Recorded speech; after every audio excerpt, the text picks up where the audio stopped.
Yang mana pada malam yang sangat berbahagia ini,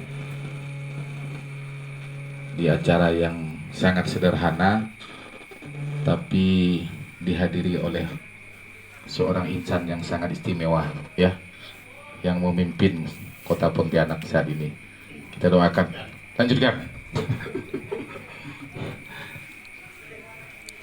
Dan pada malam hari ini adalah juga masih suasana lebaran, maka saya ucapkan minal aidin wal faizin, mohon maaf lahir dan batin. Salawat dan salam terlimpah curahkan kepada junjungan kita Nabi besar Muhammad SAW. Insya Allah dengan memperbanyak salawat kita akan mendapatkan syafaat pertolongan dari baginda Rasulullah SAW, baik di dunia ini maupun di akhirat nanti. Amin ya rabbal alamin. Yang saya hormati, yang saya muliakan, dan bahkan yang saya banggakan, Bapak Edi Rusdi Kamtono selaku pembina Yayasan Yadkhulul Jannata Firdaus, yang alhamdulillah pada saat ini beliau adalah Bapak Wali Kota Kota Pontianak. Kita doakan semoga Bapak Wali Kota ini, Bapak Edi Rusdi Kamtono, selalu diberikan kesehatan, diberikan kekuatan baik secara pribadi maupun keluarga, diberikan rezeki yang berkah dan berlimpah, dan diberikan kesabaran. Karena beliau ini kalau ketemu saya sering curhat, jadi saya bilang sabar ya Pak, jangankan memimpin warga sekota Pontianak, saya dulu jadi Pak RT pun susah mati, luar biasa susahnya, apalagi jadi seorang wali kota. Saya bilang iya, Pak RW, Pak RW, Pak RT. Saya bilang gini, jadi kami memang suka bergurau kan. Kalau udah berdua biasanya bergurau. Jadi saya bilang Pak Wali ini sabar Pak, saya bilang, karena tidak mungkin kita bisa menyenangkan semua orang, apalagi sekota Pontianak. Saya jadi RT saja yang hanya notabene 50 kakak, itu masih banyak yang tidak suka, masih ada yang tidak suka gitu.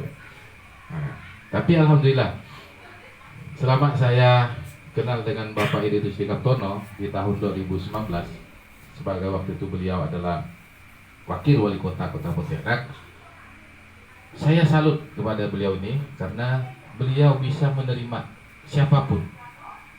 Beliau bisa menerima siapapun, beliau menyapa siapapun, dan tidak menyimpan rasa dendam. Ini yang luar biasa. Yang saya pelajari dari sifat beliau itu, tidak menyimpan rasa dendam. Jadi walaupun sakit hati bagaimana, tapi kalau udah ketemu tetap seperti sahabat. Ini luar biasa beliau. Jadi kita doakan insya Allah Allah memberikan keridhoannya di tahun 2024 masih baik. Insya Allah di tahun 2024 apa yang disampaikan oleh Bapak Sekretaris Yayasan ini selaku Pak RT juga kita lanjutkan perjuangan ini. Amin. Allahu Akbar. Yang saya hormati Bapak Firman Felani. Nah, ini Bapak Firman Felani ini adalah sahabat baru saya. Tapi walaupun sahabat baru, beliau ini seperti keluarga Pak RT. Padahal baru, tapi seperti keluarga. Nah, beliau ini adalah seorang mu'alaf yang mempelajari Islam dari kecil. Jadi mu'alaf bukan sembarang mu'alaf. Beliau mempelajari Islam itu memang dipelajari, bukan hanya karena ingin menikah dan sebagainya, tapi beliau dipelajari betul-betul dan menjadi seorang mu'alaf. Dan alhamdulillah beliau punya usaha di Ngabang, ya. Terus juga ada usaha-usaha yang lain. Terus beliau yang tidak kalah pentingnya adalah bisa mengajar ngaji, bisa mengajari sholat para mu'alaf. Itu adalah hal yang luar biasa. Karena saya, mohon maaf Pak Edi, bukan kita ngomong gimana, pernah juga ngajar ngaji tapi anak-anak gitu kan. Tapi kalau Pak Firman ini mengajar ngaji orang-orang yang sudah lanjut usia, dari tidak tahu huruf alif sampai hatam Al-Quran. Ya, maka saya bilang luar biasa Pak. Lebih sulit kata Pak Wali. Kalau saya kan mengajar memang anak-anak anak Islam. alif bata sa itu anak-anak. Tapi kalau beliau mengajar mu'alaf, mengajari mu'alaf, nah, maka dibilang ini salah satu pembina mu'alaf. Bahkan di Kabupaten Landak itu udah 100 lebih yang memasuki agama Islam berkat ridho Allah dan jasa beliau. Yang tadinya orang non muslim sekarang sudah memeluk agama Islam. Bahkan diwajibkan oleh beliau ini, oleh Pak Firman ini, dalam agama Islam ada 2 yang terpenting: mengerjakan sholat 5 waktu dan belajar Al-Quran. Nah, tadi kami dengan Bang Ca gurau-gurau di rumah beliau nih. Jadi katanya banyak ibu-ibu mu'alaf yang minta ajarin ngaji dengan beliau. Udahlah, ibu-ibu tuh mayoritas janda kata. Mayoritas janda katanya kan. Si Bang Ca nanya, jandanya umur berapa Pak? Ya 30 lebih, 40 lebih. Nah ini boleh kata Bang Ca kan. Nah, saya bilang kalau Pak Firman tidak berani sendiri, kita berdua. Kalau tidak berdua, bertiga. Nanti kalau Pak Firman mau nakal, saya bilang kan ada yang ingatkan. Tapi kalau nakal tiga-tiganya susah juga, saya bilang kan. Nah itulah, ini cerita. Beruntung saya kenal dengan Bapak Firman ini, karena memberikan motivasi kepada saya. Terima kasih ya Pak, mau berteman dengan saya. Selanjutnya yang saya hormati seluruh jajaran pengurus Yayasan Nurul Jannah Firdaus. Saya perkenalkan Pak, ini mungkin Bapak sudah kenal, Bapak Muhammad Ilyas, juga Pak RW, ini wakil ketua, dan ini Bapak Muslimin, ini Bapak sekretaris, ini Ibu Wahdah, ini Ibu Bendahara 1, yang ini Ibu Hanimah, itu Ibu Bendahara 2. Terus jajaran yang selanjutnya belum hadir ya, Pak Harif selaku sekretaris 2 belum hadir. Terus ini Bapak Matsah. Bapak Matsah ini adalah kalau di struktur kepengurusan itu ketua seksi perlengkapan. Di struktur kepengurusan ketua seksi perlengkapan, sekaligus saya tunjuk sebagai koordinator lapangan. Jadi beliau mengurus orang yang meninggal Pak.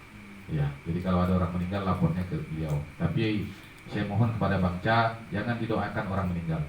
Ya, jadi kalau ada yang sakit kita doakan sehat. Jadi jangan doakan orang meninggal. Terus tim daripada penggalian kubur ini 1 orang sudah hadir. Itu Bapak Mat Saleh.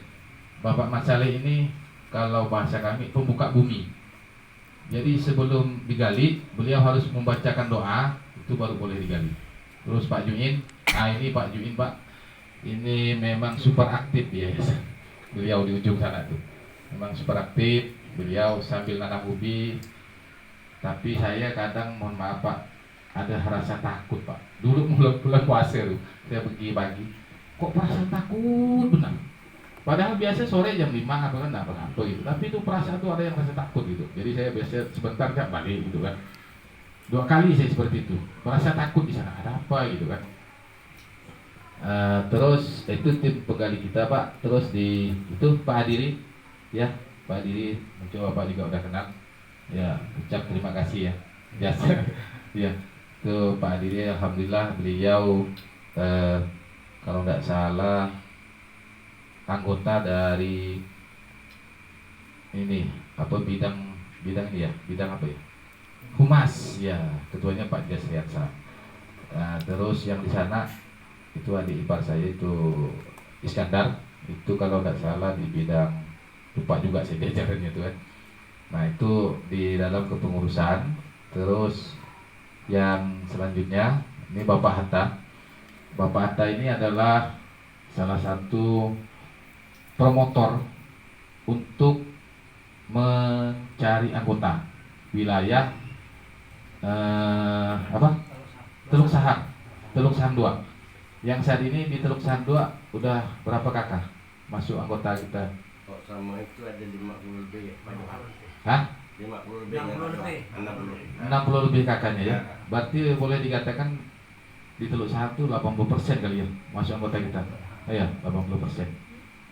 Nah itu, ini memang beliau dari awal tuh kita ajak kerjasama, mengajak mempromosikan program-program yayasan itu Pak Atta yang sampai saat ini masih kita susahkan terus, tidak pernah kita senangkan beliau, disusahkan terus. Jadi kerjaannya suruh yang susah-susah, yang senangnya belum. Mohon maaf ya Pak saya, karena kita lagi tahapan pelunasan ini harapan kemarin ini kan.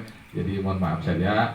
Ya, makanya kawan-kawan semua ini lagi saya susahkan semua Pak, mohon maaf Pak. Tapi alhamdulillah berkat ridho dan kebersamaan itu kawan-kawan tidak menilai dari materi. Terus terang, kalau ditilai dari materi, saya pikir bubar udah yayasan ini. Betul-betul bubar. 100% bubar kalau para pengurus yayasan ini. Itu kalau dinilai mereka mengharapkan materi, saya rasa dalam waktu 6 bulan bubar. Ya Pak ya? Ya. Apalagi dari awal itu Bang Ca, Muslimun, saya, terus ada Pak Adam. Saya melihat pertama tuh, ya Allah, Masya Allah, ini bagaimana cara kecilan ini.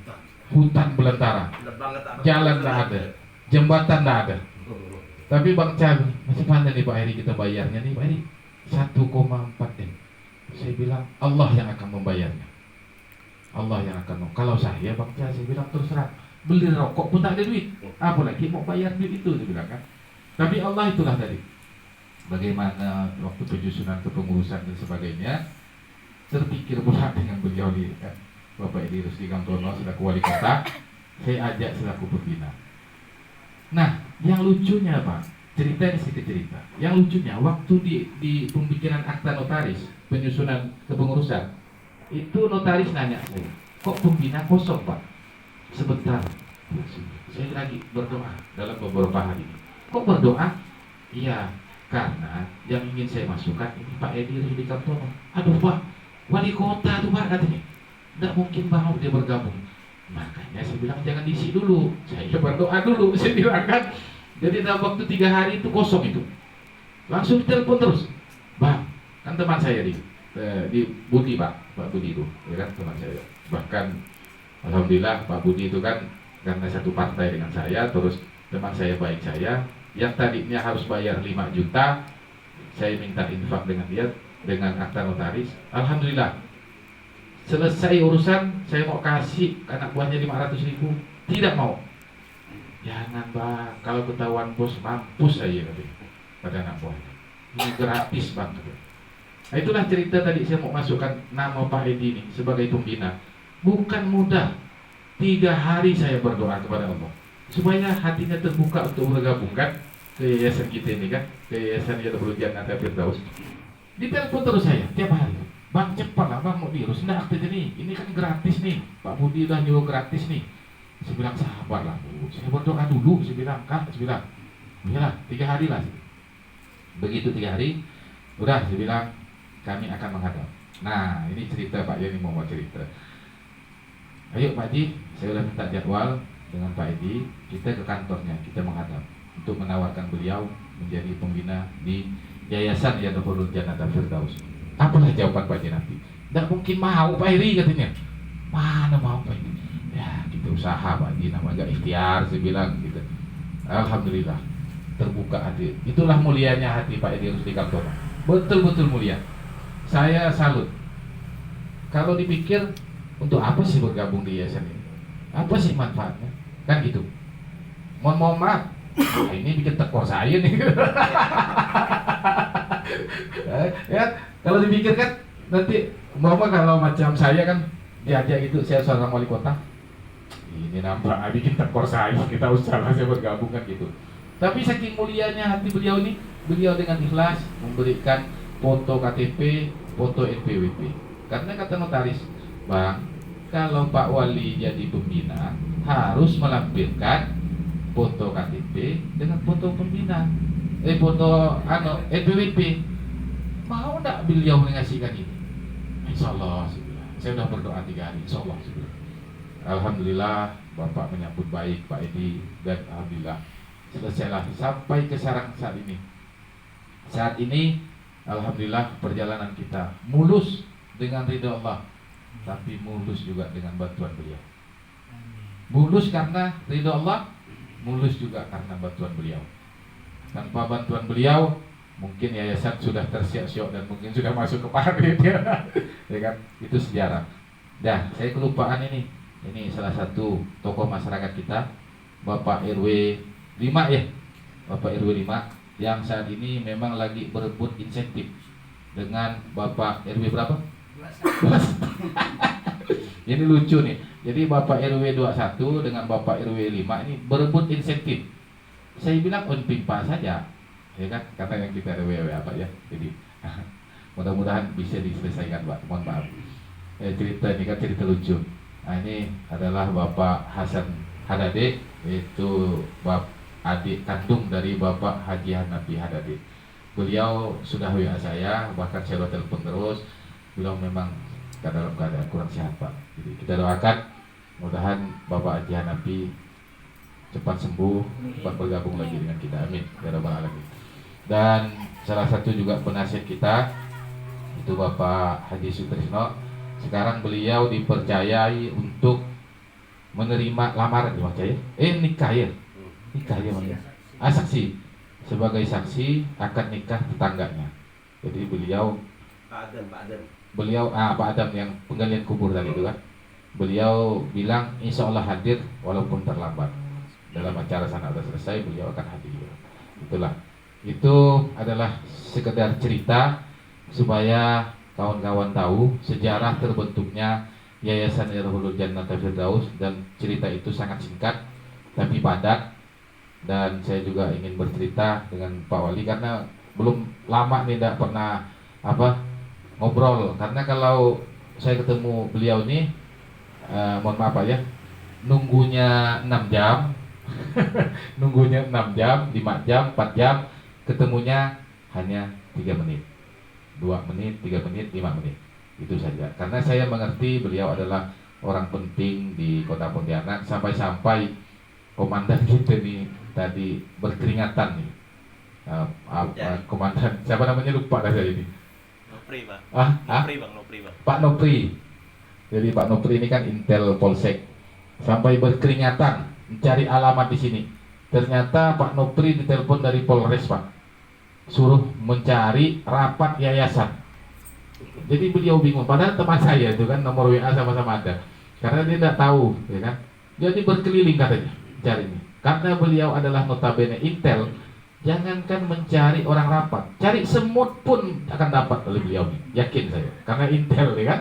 Alhamdulillah dapat. Sekali ketemu, komandan ngapa? Ini ada rapat yayasan gitu. Iya, semakam. Oh, sini berarti gitu.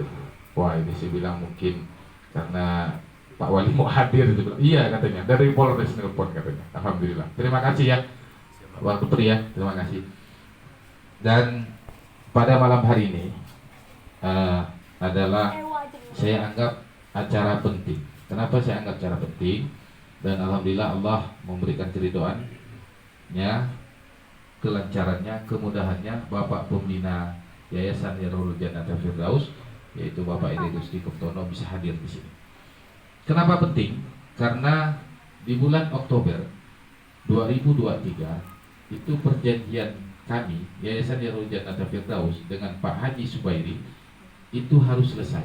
Pembayarannya harus selesai. Karena kalau tidak selesai di bulan Oktober, itu akan ada namanya musyawarah ulang antara Yayasan Irhulul Jannata Firdaus dengan Pak Haji Subairi. Nah, musyawarah ulang ini apa? Kan kita tidak tahu. Jadi kami sepakat di pengurus yayasan ini, kita harus ikhtiar semaksimal mungkin untuk melunasi ini. Jangan sampai ada musyawarah ulang. Karena dalam rangka musyawarah ulang itu kan notabene kekuasaan masih di tangan Pak Haji Subairi. Tanah ini masih ada di tangan Pak Haji Subairi. Tetapi kita, ya kan, Yayasan Irhulul Jannata Firdaus yang sudah kita sebut dengan tempat pemakaman umum Irhulul Jannata Firdaus sudah berani menguburkan orang di sana. Ini sebenarnya sebuah risiko yang memang harus saya tanggung selaku ketua. Sebenarnya kalau secara administrasi ya, mohon maaf mungkin Bapak lebih paham. Secara administrasi, kalau memang belum lunas itu tidak boleh sebenarnya dikuburkan. Tapi karena memang Pak Haji Subairi ini adalah memang hati yang mulia juga, ya kita sudah izin, memang sudah ngomong, memang gitu kan. Dan ada poin-poin yang memang juga Pak Wakil juga bicara dengan Pak Haji Subairi, bahwa kalau memang sebelum Oktober lebih dari separuh atau lebih dari 500, itu berarti musyawarahnya agak ringan gitulah ya. Iya. Kalau tak dari separuh itu naik 100%, bukan lagi musyawarah. Oh, langsung naik gitu. Naik 100%. Ada ngomong dengan Bang Cah. Iya, Kalau tidak lebih dari separuh, naik 100%. 3 hari yang lalu ngomong. Kan saya dipanggil. Oh, 3 hari yang lalu ya. Berarti ada informasi terbaru, kalau tidak sampai separuh berarti naik 100%. Dan alhamdulillah waktu itu Pak Sekretaris ngitung berapa jumlah setoran? 497 juta. Jadi setoran kita 497 juta Pak, dengan Pak Haji Subairi.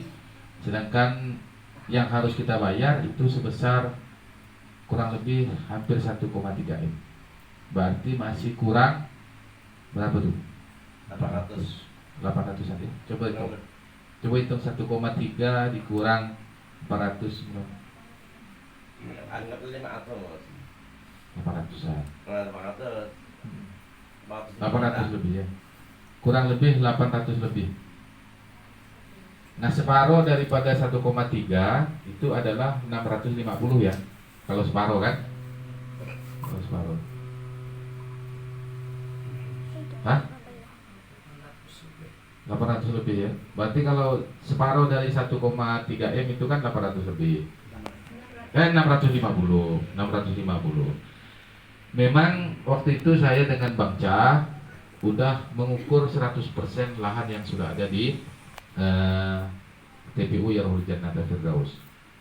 Dari anggota-anggota yang sudah mendaftar ke kita untuk berinfak, karena bahasa kita ini kan Pak berinfak nih Pak, bukan jual beli. Itu dan plus tanah yang masih ada, itu jumlah kalau dijadikan uang dengan apa tadi itu? Dengan keputusan rapat kita ya di tahun 2023 itu kan, bahwa yang umum itu 35 juta. Sekarang ya mohon Pak Anta mungkin belum tahu atau Bang Jupri belum tahu. Nah, ini beliau ini adalah yang sangat membantu Pak Anta karena beliau adik beradik Iya, Pak. adik ipar. Beliau ini aktif juga di yayasan komunikasi saya dengan Pak Jupri ini. Pak Jupri ya. Nah, Pak Juhri ya. Jadi kalau yang umum yang saat ini Pak Anta itu anggota Pak Anta dulu kan 25 juta. Hasil rapat kami itu memutuskan dimulai dari tahun 2023 itu 35 juta. Terus yang kelas 1 itu yang awalnya 40 juta ini sekarang menjadi 55 juta. Terus yang VIP ini bahasa saya saja, sebenarnya semakin dekat gitu Pak kan.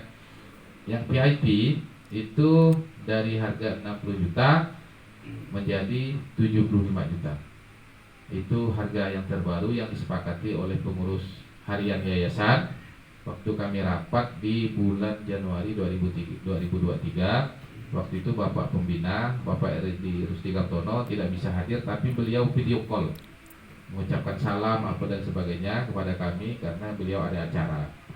Nah, jadi dari hitungan kami waktu itu dengan Bang Cah yang sudah mendaftar tapi belum lunas plus sisa tanah yang ada, itu Yayasan Yarhul Jannata Firdaus mempunyai aset kekayaan sebesar 1,7 miliar, kurang lebihnya 1,7 miliar. Itu aset kekayaan kita saat ini yang ada di sana. Tapi kita tidak menghitung jalan, tidak menghitung parit, ya kan, pasum dan sebagainya, itu kan kita tidak hitung. Karena ada di tepian itu 1,5 meter tidak dijual. Kalau bahasa bisnisnya ya, tidak dijual. Terus pasum 18 kali 70 itu tidak dijual. Jadi tidak dihitung. Terus karena saya dulunya agak terhambat Pak, kita menjalankan infak tuh kan, agak macet, nggak ada orang mau berinfak. Saya ke Muzalan. Saya belajar di Yayasan Muzalan, ditemu oleh Ustadz apa muda, Ustadz sangat-sangat muda. Dia bilang begini, Pak, kalau Bapak ingin umat berinfak ke yayasan Bapak harus berinfak dong, katanya. Gimana caranya Pak Ustadz sebenarnya?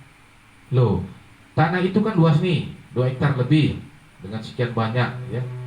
Kenapa enggak Bapak sisihkan untuk orang fakir miskin, kaum duafa? Nah, itu syaratnya.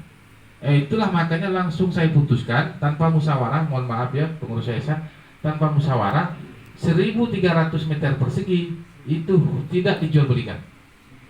Ya, 1.300 meter persegi tidak dijual belikan dan itu dijadikan untuk pemakaman umum kaum duafa, fakir miskin dan orang terlantar.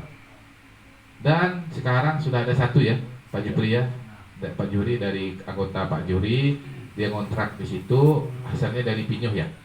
Anaknya masuk ke Parit meninggal, Bang Chan nelpon saya. Pak Heri, ini ada orang miskin, orang tak mampu, terus tidak ada tempat pemakaman, gimana nih? Bisa nggak masuk ke yayasan? Bisa, saya bilang, gratis. Karena memang kita udah ada 1.300 meter persegi. Jadi setelah itu Pak, setelah saya ini kan kami adukan 1.300 persegi, posting di WA, di Facebook tuh memang alhamdulillah lancar. Orang betul-betul berimpak. Nah, di sini saya laporkan kepada Bapak Pembina karena memang belum pernah dilaporkan. Dalam rangka pembuatan jembatan, yang pertama itu adalah bekerja sama dapat bantuan dari kelurahan ya. Separuh, bukan separuh, paling 40% lah ya. Separuhnya itu 35%. Nah, singkatnya jadilah jembatan. Sisanya itu kita memang waktu itu cari orang-orang berinfak. Tapi saya ceritakan dari awal Pak. Awalnya Pak Haji Subairi ingin membuat surat perjanjian, dia minta uang muka 50 juta. Itu. Makanya waktu itu alhamdulillah kami ke rumah Pak Haji Sugiman. Pak Haji Sugiman memberikan infak sebesar 15 juta. Awalnya tuh. Terus juga beliau Bapak Edi Rusdi Kamtono memberikan infak sebesar 15 juta. Nah, 30 dengan nominal 30 juta, alhamdulillah Pak Haji Subairi membuat perjanjian dengan kita Yayasan Nurul Jannah Firdaus selama 3 tahun. Nah, ini akhirnya nanti di sana di 2023.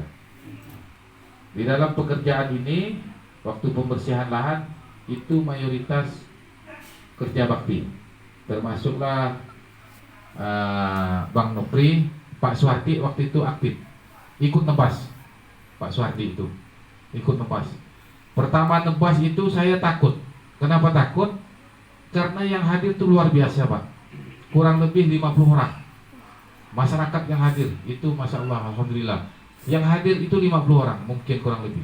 Yang saya teriak-teriak, "Oi, jangan dekat-dekat, jangan dekat-dekat. Bahaya ini nanti, ini tidak ada asuransinya," saya bilang nih, kalau sampai luka dan sebagainya. Ramai. Itu semangat yang diberikan hidayah oleh Allah, semangat kepada warga itu untuk membantu yayasan. Nah itu, teruslah ada pembersihan lahan. Awalnya kita ingin membuat jalan itu 3 meter saja sebenarnya. Lebarnya itu 3 meter. Tapi saya pikir-pikir kalau 3 meter mobil tidak bisa berselisih. Karena di sana kalau kita hitung tuh kan di TPU tempat pemakaman umum Jarul Jannah Firdaus itu kan kurang lebihnya 5.000 kuburan. Kalau seandainya sebanyak 1.000 saja udah yang masuk di sana, berarti kan mobil semakin ramai itu. Bahkan saya sampai ngomong dengan Bang Chan ya, tim pemakai itu, supaya tim pengepul itu supaya nanti harus siap-siap mungkin bisa setiap hari itu kan. Akhirnya dibikinlah 5 meter lebarnya, panjangnya 360 meter, yang 5 meter, yang 3 meter 120 meter kali 3 meter itu yang di depan Pak. Karena itu para warga hanya memberi 3 meter. Kalau situ kan di dalam kan tanah yayasan. Singkat cerita Pak Edi, pembangunan jalan itu mayoritas berasal dari infak. Baik itu berupa tenaga, pikiran, sampai ke dana. Pembelian tanah hitam kurang lebih 100 dam ya Pak. 150 dam. Tanah hitam itu 150 dam Pak. Karung, karena karung dulu tanah hitam, karung lagi tanah hitam, baru tanah kuning. Ya. Nah, itu karung, alhamdulillah Cina pun ikut berinfak. Setelah saya ceritakan, awalnya mau dijual, katanya 1.000 rupiah Pak sekilo. Dah apa saya bilang, kami perlu karung. Pas ada pula situ yang masuk di pemakaman kaum duafa tuh. Itu Pak Bos, saya bilang, anggota kami tuh. Kalau bos tidak percaya bahwa saya ketua yayasan kuburan, saya bilang gitu, yayasan kuburan kan.